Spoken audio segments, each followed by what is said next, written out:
Baik, bismillahirrahmanirrahim. Assalamualaikum warahmatullahi wabarakatuh. Pada video ini, Bapak akan merangkum seluruh materi setelah UTS. Ya. Jadi materi ini akan menjadi bahan untuk UAS-nya, ya, ujian akhir semesternya. Ya. Baik, langsung saja kita mulai dari yang pertama. Ini tentang asuransi syariah, ya. Asuransi syariah ini mulai dari pengertiannya adalah ini tolong-menolong dalam menghadapi musibah, ya. Jadi antar anggota yang satu dengan anggota yang lain saling tolong-menolong jikalau ada salah satu pesertanya nanti yang mengalami musibah, begitu ya. Kemudian ada beberapa istilah yang ada dalam asuransi syariah ini. Pertama adalah peserta asuransinya atau pemegang polis istilahnya, ya, dan kemudian perusahaan asuransinya. Jadi ada pesertanya, ada perusahaan atau lembaga keuangan non-bank yang bergerak di bidang asuransi tersebut, ya. Kemudian nanti ada polis asuransi. Polis asuransi inilah surat perjanjiannya antara peserta dan perusahaan asuransi tersebut, gitu ya. Perjanjian kontrak kerjasamanya lah kurang lebih seperti itu, ya. Kemudian ada premi asuransi namanya, atau kalau di asuransi syariah bisa disebut sebagai kontribusi, ya. Di asuransi syariah ini asuransi atau kontribusinya dibagi menjadi tiga. Yang pertama adalah dana khusus untuk tabungan. Jadi nanti dari uang yang disetorkan setiap bulannya oleh peserta tersebut akan dibagi menjadi tiga. Yang pertama untuk tabungan, untuk investasi, ya. Jadi ditabung di perusahaan asuransi tersebut, kemudian diinvestasikan nanti. Nanti setelah investasi ada hasil maka akan dibagi, ya, antara perusahaan asuransi dan peserta asuransinya. Kemudian yang kedua adalah untuk tabaru. Nah, ini yang baru untuk dipergunakan untuk asuransi tersebut, ya. Jadi nanti kalau mau ngeklaim asuransi maka diambil dari dana yang ini. Kemudian yang ketiga adalah biaya atau fee. Ini jenis biaya administrasi lah untuk mengadministrasikan semuanya itu, dan dari biaya ini pula nanti asuransi tersebut akan mendapatkan keuntungannya. Tadi bagi hasil pada saat maksudnya. Kemudian mengenai hukumnya, untuk yang konvensional ini dia resikonya dipindahkan dari asuransi ke asuransi, ya. Kalau asuransi sudah bertanggung semua nanti kalau terjadi apa-apa, gitu ya. Tapi kalau di syariah dia sharing risk, ya. Jadi resiko dibagi antar seluruh anggotanya. Kemudian kalau yang konvensional itu seluruh premi menjadi milik perusahaan, tetapi kalau di syariah ada pembagian dananya tadi yang tiga tersebut, ya. Kemudian kalau di konvensional tidak ada pengawas hukum Islamnya, kalau di syariah ada dewan pengawasnya, ya. Kemudian jenis-jenis asuransi, ada asuransi jiwa, ya, ini untuk kematian, dan nanti ada asuransi kerugian, ya, ini untuk kecelakaan ataupun kebakaran, ya. Oke, demikian untuk ini asuransi syariah, ya. Kita akan coba lanjut ke materi selanjutnya, yaitu di sini ada dana pensiun syariah. Dana pensiun syariah ini pengertiannya mulai dari pengertian adalah tabungan hari tua, ya, namanya juga pensiun, ya. Jadi nanti ketika peserta tersebut sudah tidak mampu bekerja lagi, dia masih dapat penghasilan lah, kurang lebih seperti itu, ya. Penghasilan dari mana? Ya dari tabungan hari tuanya ini, dari dana pensiunnya ini, ya. Karena namanya manusia kan pasti punya usia produktif untuk bekerja, ya. Kalau sudah usia 65 tahun mungkin sudah tua dan tidak mampu bekerja semaksimal waktu masih muda, ya. Oke, kemudian penyedia dana pensiun syariah ini ada dari pemerintah maupun dari pihak swasta, ya. Jadi dari perusahaannya tempat dia bekerja itu menyediakan juga ada, dan baik dari pemerintah juga ada, ya. Misalkan kalau PNS itu kan ada, ya, atau bisa dari BPJS Ketenagakerjaan juga itu ada dana pensiunnya, ya. Tujuannya adalah dari perusahaan tempat bekerjanya, ya. Ini merupakan kewajiban moral, ya. Jadi semacam karena dia sudah bekerja selama sekian tahun lamanya, maka nanti di masa tuanya akan diberikan dana pensiun, gitu ya. Kemudian sebagai bentuk penghargaan, ya, kepada pegawai tersebut karena sudah bekerja sekian lama, sehingga pegawai-pegawai yang ada loyal, ya, setia kepada perusahaan tersebut karena berharap nanti masa tuanya akan mendapatkan dana pensiun tersebut, ya. Dan juga sebagai kompetisi, ya, artinya perusahaan-perusahaan lain mungkin menawarkan hal yang sama sehingga menjadi pertimbangan bagi para pencari kerja untuk memilih perusahaan tertentu karena dia menawarkan dana pensiun, gitu ya. Sama halnya seperti kenapa orang banyak mau jadi PNS, ya, salah satunya karena menawarkan dana pensiun tersebut, ya. Kemudian jenis-jenisnya yang pertama ada DPPK, ini dana pensiun pemberi kerja.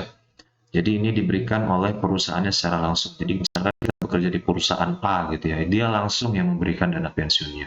Ada juga yang melalui DPLK, dana pensiun lembaga keuangan. Jadi masalah dana pensiunnya ini dia kerjasama dengan pihak ketiga, ya, kerjasama dengan pihak ketiga. Salah satunya dia bisa bekerja sama dengan BPJS Ketenagakerjaan. Jadi nanti BPJS Ketenagakerjaan yang bakal ngurus dana pensiunnya segala macam. Karena ngurus dana pensiun ini kan nggak mudah ya. Setiap bulan dia harus setor, nanti dananya itu dikelola, kemudian sekian banyak pegawai. Aduh, ribet banget ngurusnya gitu-gitu sehingga beberapa perusahaan lebih memilih untuk udah gunakan kerjasama dengan pihak ketiga saja gitu ya. Ya, tadi tujuannya ini untuk pekerja adalah memberikan rasa aman ya, karena dia bakal dapat dana pensiun, motivasi juga. Kemudian bagi penyelenggaranya ini ada asuransi, ada tabungan, ada pensiun. Jadi di dalam dana pensiun sendiri itu biasanya juga di-include-kan ada asuransinya, ada tabungannya dan seterusnya ya. Oke, manajemennya menggunakan prinsip-prinsip syariah ya. Jadi yang membedakan antara asuransi biasa dengan asuransi syariah adalah pada prinsip-prinsip yang digunakan ya. Jadi nanti dana-dana yang digunakan itu akan diinvestasikan pada investasi atau tempat-tempat yang halal, kurang lebih seperti itu ya. Oke, itu dia dana pensiun syariah. Sekarang kita lanjut ke modal ventura syariah ya. Oke, sebentar.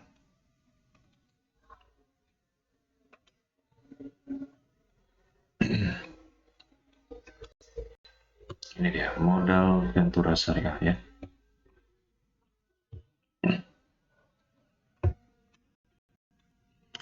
Modal ventura ya, ini pengertiannya venture itu artinya risiko ya. Jadi ini adalah modal yang ditanamkan pada usaha yang beresiko. Jadi ada sebuah perusahaan yang menyediakan dana. Dana ini bisa digunakan untuk membiayai beberapa usaha-usaha yang memang usaha-usaha tersebut beresiko tinggi gitu ya. Oke, ada beberapa pihak yang terkait di dalam modal ventura ini. Yang pertama ada namanya PMVS, gitu, perusahaan modal ventura syariah, dan ada PPU, perusahaan pasangan usaha. Jadi ada perusahaan yang menyediakan modal venturanya dan ada pihak yang nanti kurang lebih dibiayai oleh perusahaan tersebut ya.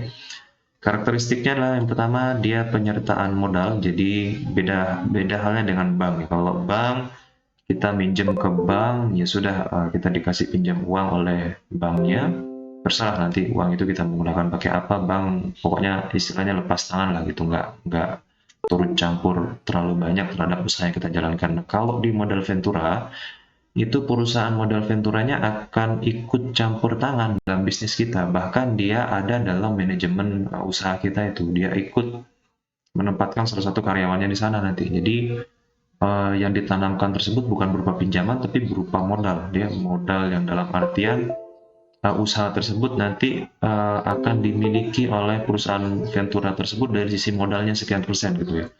Seperti namanya joint venture itu ya kerjasama, modalnya sekian, ini modalnya sekian, kemudian nanti kepemilikannya pun akan dibagi berdasarkan modal tersebut ya. Jadi dia penyertaan modal langsung ya. Kemudian ada juga yang melalui penyertaan modal tidak langsung ya. Tidak langsung ini maksudnya tidak dalam bentuk uang langsung tapi dalam bentuk surat-surat berharga ya. Kemudian ada juga yang melalui pembiayaan bagi hasil. Jadi, ini risikonya tinggi, jadi dia tidak menggunakan jaminan ya. Beda halnya kalau kita pinjam uang di bank harus ada tabungannya. Kalau di sini tidak ada ya. Dan oleh karena dia tidak ada jaminannya, maka pihak perusahaan modal ventura itu akan ikut campur tangan langsung ya dalam bisnis yang kita geluti untuk menjamin bahwa berjalan dengan baik begitu usahanya ya. Kemudian keterlibatan manajemen tadi seperti yang Bapak katakan ya, itu aktif. Kemudian jadi penyertaan modalnya ini dibatasi ya maksimal 10 tahun ya, itu aturan dari undang-undang yang berlaku di sini ya. Karena kalau selamanya itu nanti bukan joint venture namanya, tapi ya penyertaan modal namanya ya. Tapi kalau joint venture memang dibatasi 10 tahun, jadi sementara sifatnya. Nanti setelah 10 tahun akan divestasi, akan ditarik kembali dananya, udah selesai nih. Silahkan kalau mau perpanjang lagi kayaknya masih bisa, mungkin menurut undang-undang ya. Atau kalau udah selesai ya sudah selesai. Maka nanti akan dicari tempat lain untuk dia menanamkan modalnya lagi ya. Sehingga diharapkan dalam 10 tahun itu dia bisa berusaha dengan maksimal, sehingga target dalam 10 tahun usahanya sudah bisa maju, sukses, kemudian nanti akan divestasi gitu ya.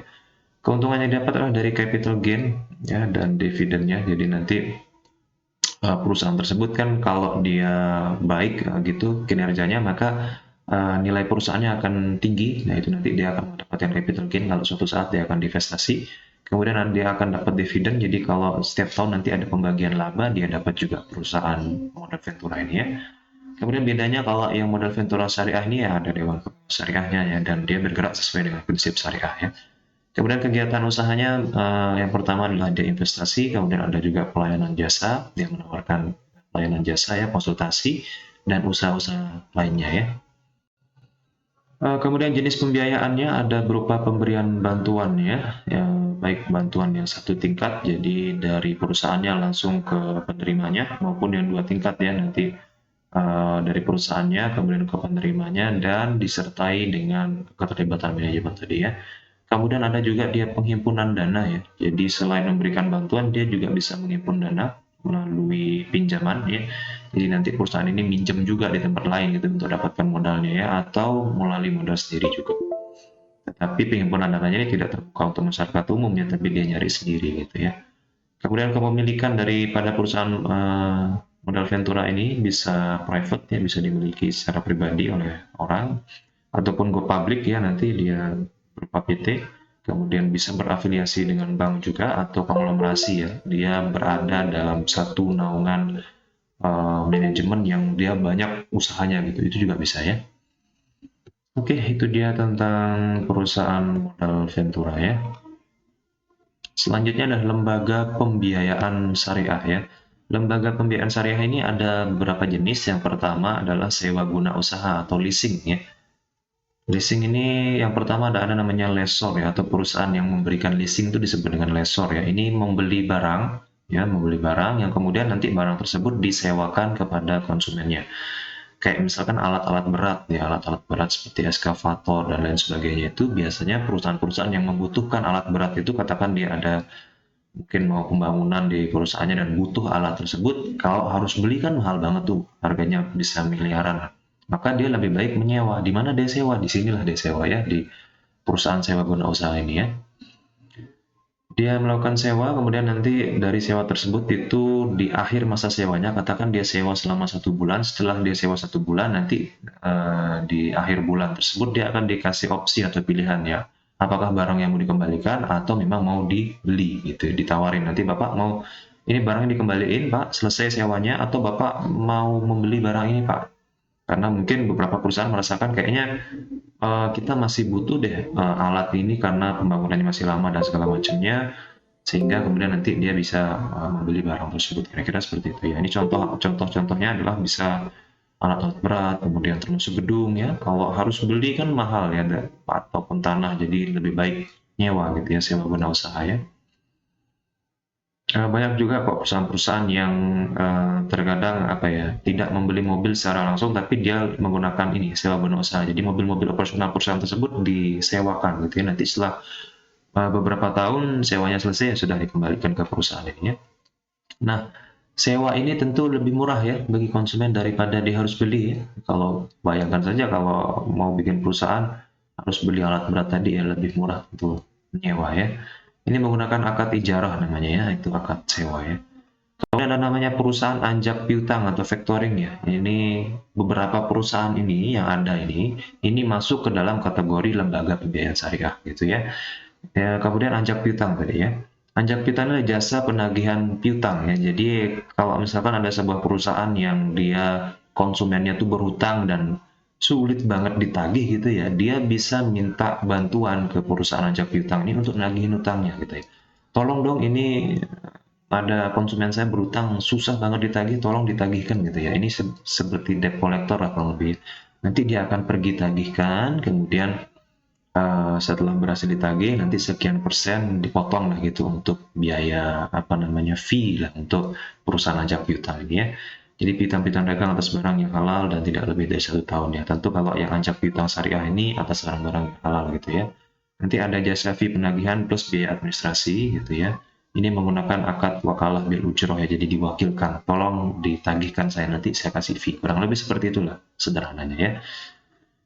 Kemudian yang selanjutnya adalah ini ada pembiayaan konsumen atau consumer finance ya. Ini yang sering kita lihat ya, seperti kalau kredit motor tuh ada Adira Finance, EPF. Nah, kurang lebih itu seperti inilah pembiayaan konsumen namanya ya. Jadi pembiayaan barang konsumtif seperti beli HP, beli motor dan lain sebagainya. Nanti ada uang mukanya, kemudian ada potongan diskon, sanksi dan seterusnya ya. Ini sanksi ini kalau mama terlambat bayar nanti ada sanksinya gitu ya. Ini menggunakan akad murabahah, jadi jual beli. Jadi nanti perusahaan pembiayaan konsumen ini katakan Adira, yang Adira Syariah tentunya ya, atau yang ini ya. Misalkan Adira Syariah itu nanti dia beli dulu motornya, dibeli oleh Adira, kemudian dijual kembali kepada konsumennya. Konsumennya boleh bayar secara cicilan nanti. Nah, karena ini akad jual beli, maka katakan dia beli harga 20 juta, dijual 25 juta nanti gitu ya.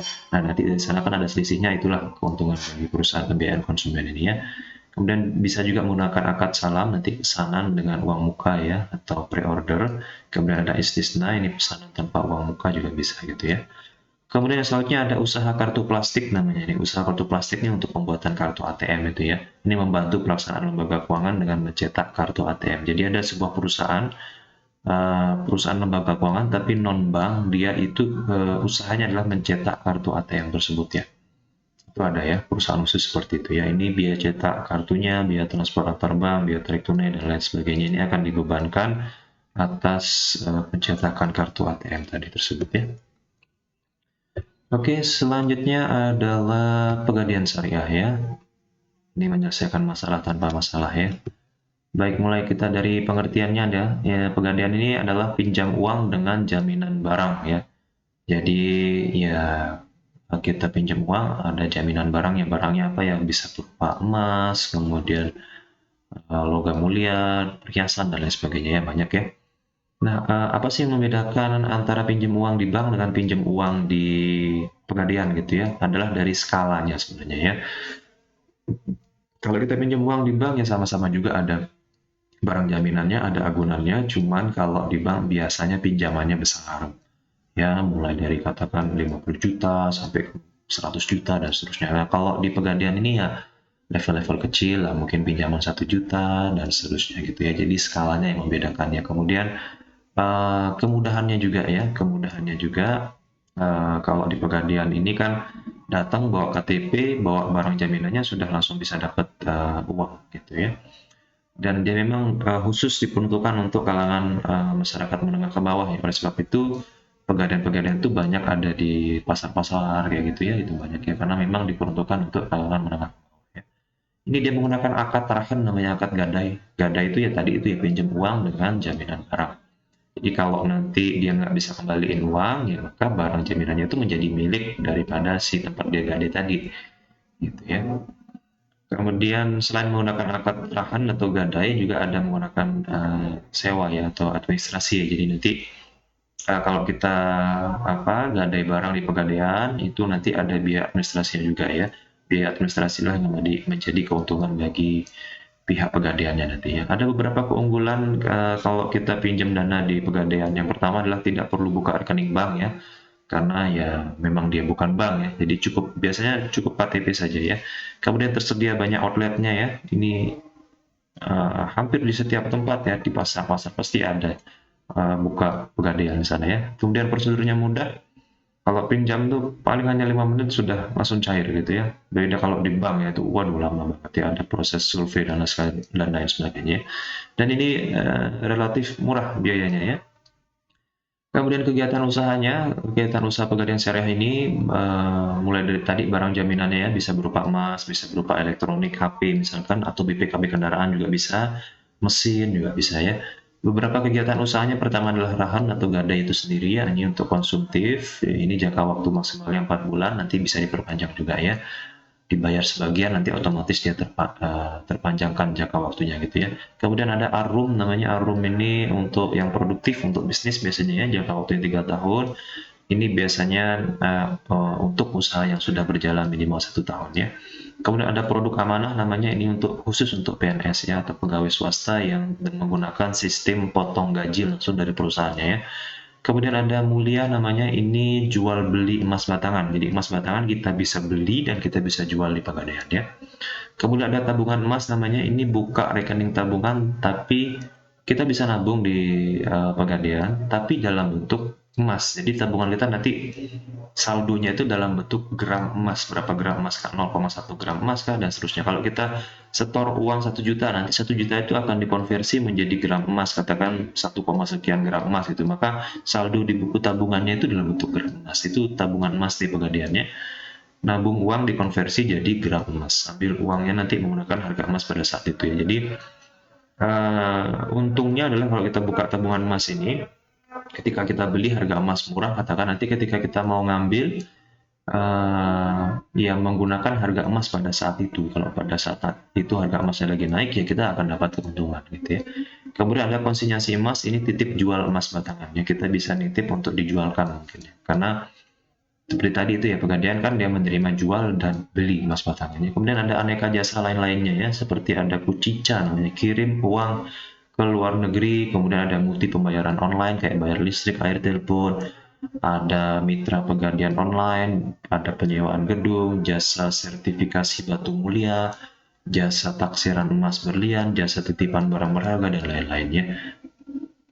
Oke, kemudian sumber pendanaannya baik dari modal sendiri Pegadaian Syariah tersebut maupun dari modal pemerintah karena dia merupakan BUMN ya, badan usaha milik negara, maupun dari pinjaman bank gitu ya. Oke, kemudian ada lembaga, ini lagi dua ya materinya, materi 14 dan materi 15 ya.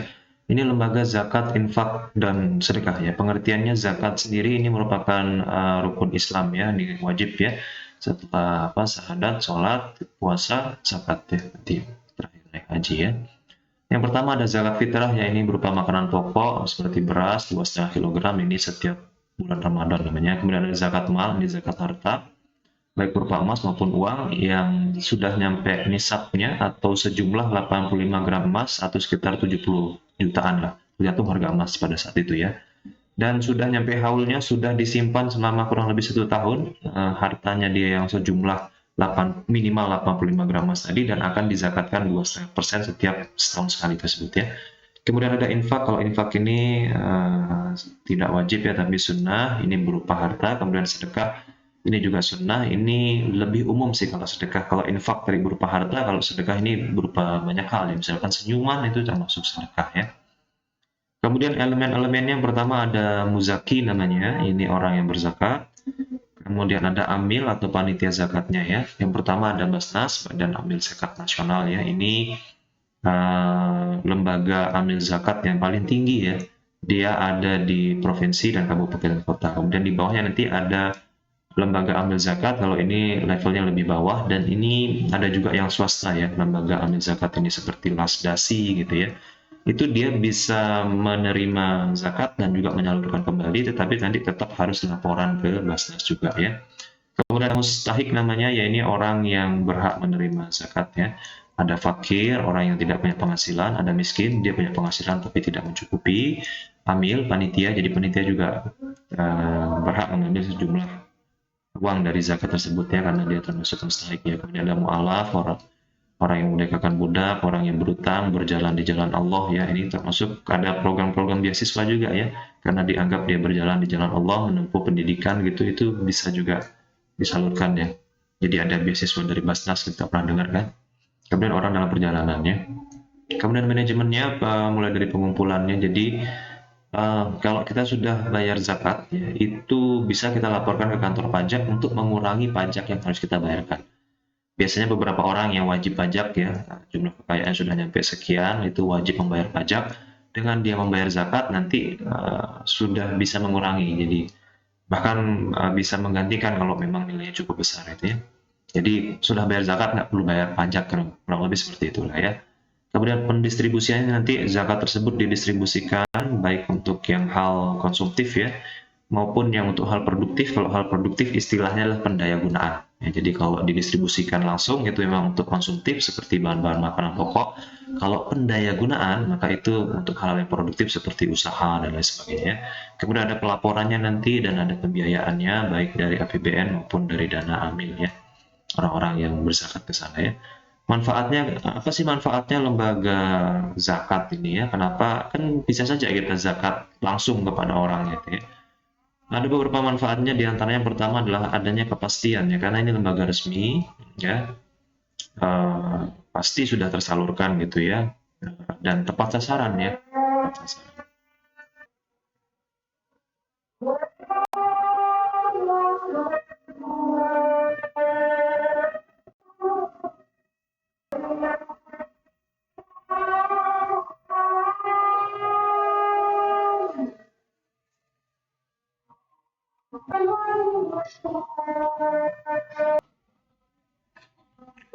Oke, baik Bapak lanjutkan ya, urusan azan asar ini.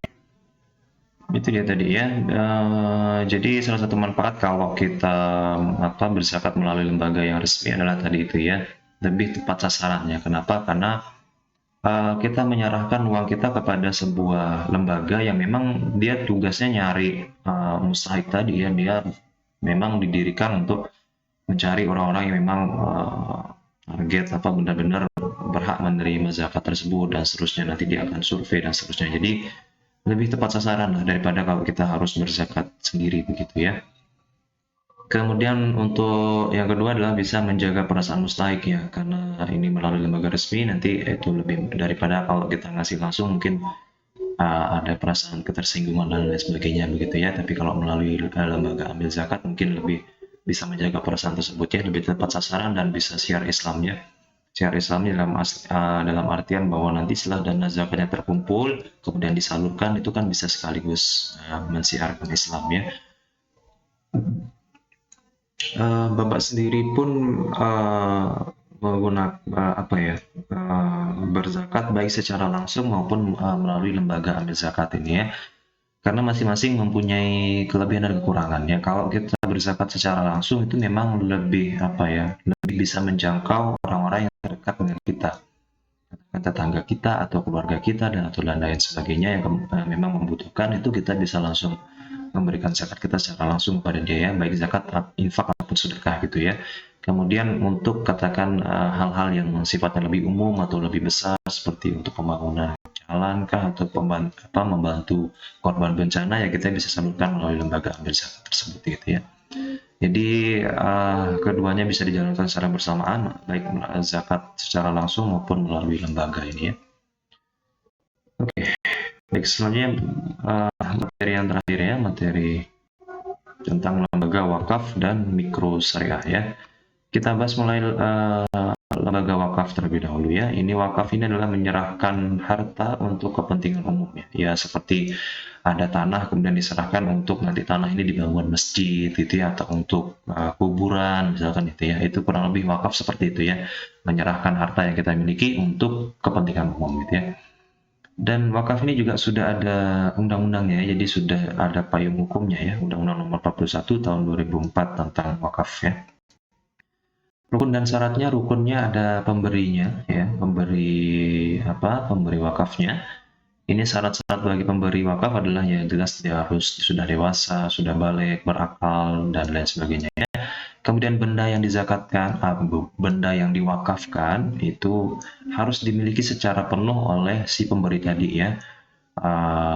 Tidak boleh mewakafkan sesuatu yang bukan milik kita gitu ya, karena tidak ada hak kita untuk mewakafkan harta tersebut ya. Kemudian bagi penerimanya, ini syarat-syaratnya baik penerima itu bisa tertentu ya. Ini saya wakafkan tanah ini untuk beberapa orang, katakan beberapa orang ini untuk dia mengelola usaha apa mungkin nanti, atau katakan untuk tertentu itu misalkan saya wakafkan tanah ini untuk pondok pesantren tertentu gitu ya. Tapi kalau umum ya saya wakafkan tanah ini untuk siapa saja, umpama misalkan tadi masjid ya, maka siapa saja bisa menggunakan masjid tersebut gitu ya. Kemudian ikrar ini, jadi yang namanya wakaf ini nggak bisa ditarik kembali ya. Misalkan kita sudah wakafkan sesuatu gitu ya, tanah ya, kalau sudah diwakafkan ya nggak bisa diambil kembali gitu ya, karena sudah diserahkan untuk kepentingan umum gitu ya. Pun dia tidak dapat dijual ataupun tidak dapat diwariskan gitu ya. Lantas bagaimana misalkan kita sudah wakaf, ternyata tanah tersebut tidak digunakan sebagaimana mestinya oleh yang kita wakafkan gitu ya.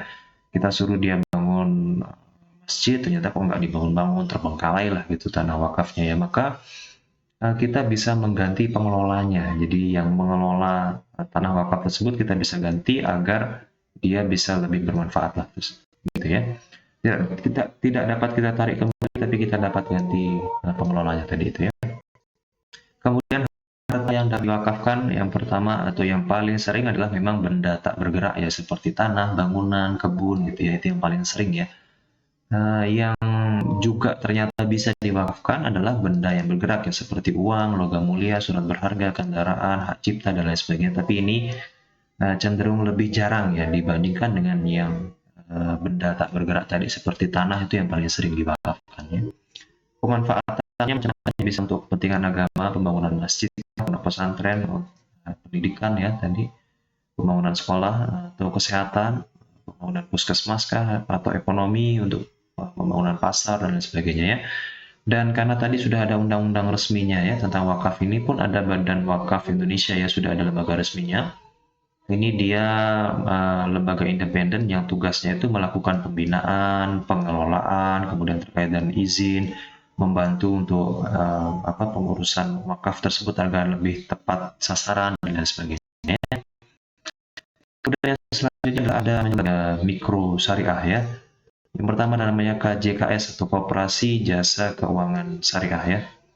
Koperasi Jasa Keuangan Syariah ini adalah ya koperasi gitu ya, cuman bedanya dia berdasarkan prinsip syariah gitu ya. Kegiatan koperasinya bisa simpan pinjam maupun multi usaha juga bisa. Nah, nanti dia pendiriannya ini bisa dua dua cara. Yang pertama murni dari awal memang didirikan dia langsung syariah, atau ada koperasi konvensional yang sudah berdiri dan dia mau membuka unit syariah juga bisa. Sama seperti bank.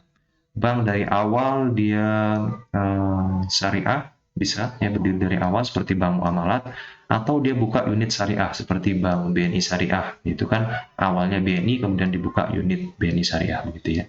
Yang sekarang BNI Syariah itu sudah merger jadi BSI itu ya, Bank Syariah Indonesia. Kemudian ada Baitul Mal wa Tamwil ya. Ini Baitul Tamwil sendiri, ini fungsinya sama seperti koperasi ya, fokus pada ekonomi kecil menggunakan standar akuntansi syariah ya, ada badan pengawasnya.